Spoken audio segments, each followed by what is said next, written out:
Hello friends, मैं अभिषेक कुमार समृद्धि IAS के online platform पे आप सभी का स्वागत करता हूं, अभिनंदन करता हूं। दोस्तों, एनआईएएस डीएलएड के हमारे 14 से 14.5 लाख जो कैंडिडेट है उनके लिए एक बहुत बड़ा अपडेट जो है दोस्तों मैं लेकर के आया हूं। और ये अपडेट जो है दोस्तों सरकार की एक खास व्यक्ति यानी कि सरकार के अंदर रहने वाले, सदन में बैठने वाले एक व्यक्ति यानी कि एक प्रतिनिधि से जो है बात हुई है। और उस प्रतिनिधि के आश्वासन के बाद जो है दोस्तों ये अपडेट निकल करके आया है। और वो जो प्रतिनिधि है वो सरकार के अंदर जो है वो बैठती है, राज्यसभा सांसद है। और उनसे बातचीत के बाद ये पता चला है कि वो जो है इस मुद्दे को यानी कि एनआईएएस डीएलएड के मान्यता को लेकर के जो मुद्दा है इस पे बातचीत करने के बाद उन्होंने बताया कि इस बार वो जो है वो सदन में जाएंगी तो इस मुद्दे को उठाएंगी और सरकार तक इस बात को पहुंचाएंगी। और पूरी तरह से वो आश्वस्त करती रही थी कि अब जो है एनआईएएस डीएलएड के कैंडिडेट जो भी है उनके लिए जो हम आवाज़ उठाएंगे और उनको मान्यता मिलेगी। दोस्तों, तो ये किस कैंडिडेट की मैं बात कर रहा हूँ, किस प्रतिनिधि की मैं बात कर रहा हूँ दोस्तों, इस पर हम बात करेंगे तथा एक एक पॉइंट टू पॉइंट बताएंगे कि उन्होंने क्या बताया और क्या कहा है और किस तरह से एनआईएएस डीएलएड के जो मतलब कि व्यक्ति है, जो छात्र हैं, जो स्टूडेंट्स हैं, उनको मान्यता को लेकर के दोस्तों जो बड़ा अपडेट आया है उसको मैं हम दोस्तों आप सभी से बताने वाला हूँ। तो सबसे पहले अगर आप इस चैनल पर दोस्तों नए विजिट कर रहे हैं तो इस चैनल को सब्सक्राइब कीजिए,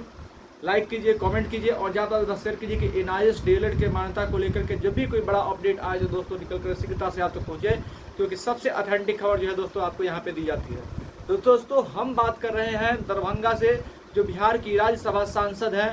डॉक्टर धर्मशिला गुप्ता, उनकी मैं बात कर रहा हूँ। आपको मैं बताऊं कि हमारी टीम के एक सदस्य ने जो है दरभंगा के ही हैं, उन्होंने जो है उनसे सीधे तौर पर बात की। और जब बात की तो उन्होंने एनआईएएस डीएलएड के मुद्दा को उनके सामने उठाया और कहा कि देखिए जिस तरह से आम चुनाव हुआ, आम चुनाव में सरकार की सीटें जो है वो कम हुई है, इस पर कहीं ना कहीं एनआईएएस डीएलएड के जो अभ्यर्थी जो है वो सरकार से नाराज चल रहे थे। तो उनके गुस्सा, उनकी नाराजगी का जो है वो खामियाजा सरकार को भुगतना पड़ा और सरकार की सीटें जो है वो बिहार में भी कम हुई है, साथ ही उत्तर प्रदेश में कम हुई है, हरियाणा में कम हुई है, महाराष्ट्र में कम हुई है। तो इन कुछ विशेष जगहों पे जहाँ पे बीजेपी का जो है एक प्रभुत्व हुआ कर रहा था और वहाँ पे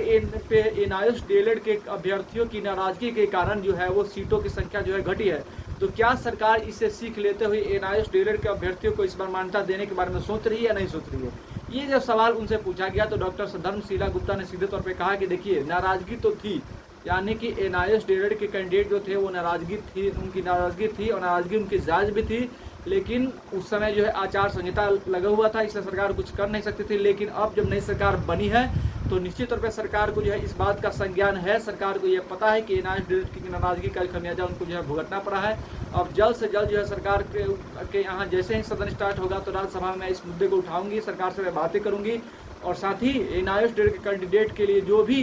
बन पड़ेगा उनकी मान्यता दिलाने के लिए मैं वहाँ पे करूँगी। यानी कि ये विश्वास उन्होंने दिलाया है कि मैं सरकार के लिए जो है सरकार के पास जो है इस मुद्दे को उठाऊंगा और एनआईएएस डीएलएड का पक्ष रखूंगी। दोस्तों, तो ये बड़ी खबर है कि अगर अब मैं आप सभी को कहना चाहता हूँ, सभी एनआईएएस डीएलएड कैंडिडेट के जिस तरह से वहाँ के कैंडिडेट जो है वहाँ के राज्यसभा सांसद से मिले, वैसे आप भी अपने क्षेत्र के जो आपके सांसद हैं उनसे मिलिए और उनसे बातें कीजिए और कहिए कि आप सदन में, लोकसभा में या फिर राज्यसभा में इस मुद्दे को उठाइए और पुरजोर तरीके से उठाइए ताकि सरकार को पता चले कि एनआईएएस डीएलएड के कैंडिडेट के साथ उनका क्षेत्र का जो प्रतिनिधि है वो भी जुड़ गया है और वो भी जो है उनका आवाज़ बन गया है। अगर आप एनआईएएस डीएलएड के सभी कैडेट अपने अपने क्षेत्र में एक बड़ी संख्या में जाकर के अपने प्रतिनिधि से मिलेंगे और इस बातों को रखेंगे तो निश्चित तौर पर उस प्रतिनिधि के ऊपर दबाव बनेगा कि हमारे क्षेत्र के युवा जो है वो हमारे साथ हैं और हमारे साथ सवाल जवाब कर रहे हैं। तो वो आने वाले चुनाव को ध्यान में रखते हुए जो है निश्चित रूप से आपका पक्ष लेंगे और सरकार के सामने जाकर के युवाओं का पक्ष रखेंगे और मांग करेंगे कि एनआईएएस डीएलएड कैंडिडेट को जो है मान्यता दी जाए। अगर आप सभी इस तरह से करते हैं तो निश्चित रूप से सरकार के ऊपर प्रेशर बनेगा और भारत की जो सरकार है